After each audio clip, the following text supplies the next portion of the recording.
Good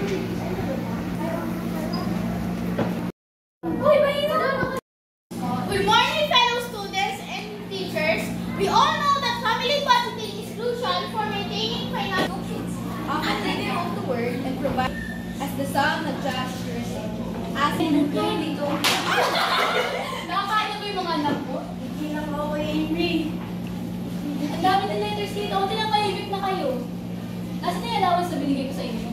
Wala na po. He spent it all on alcohol and gambling. Be quiet! So that's what you've been doing with my money. That's what you've been doing with the money. I worked hard to provide for you all. You didn't know what I'm doing. Hindi na kayo may pinagdadaanan, Daniel. Do you know how hard it is to find your kids starving? Or my words. I would never do that to you. Please.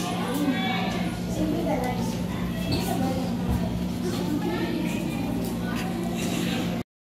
is the poor family who doesn't know how to budget, became financially stable.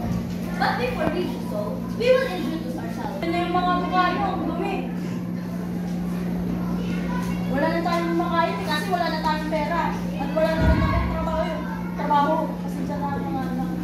Pa, okay lang din sa amin. Naiintindihan namin kung sitwasyon nyo ngayon, lalo na po si mama para sa amin.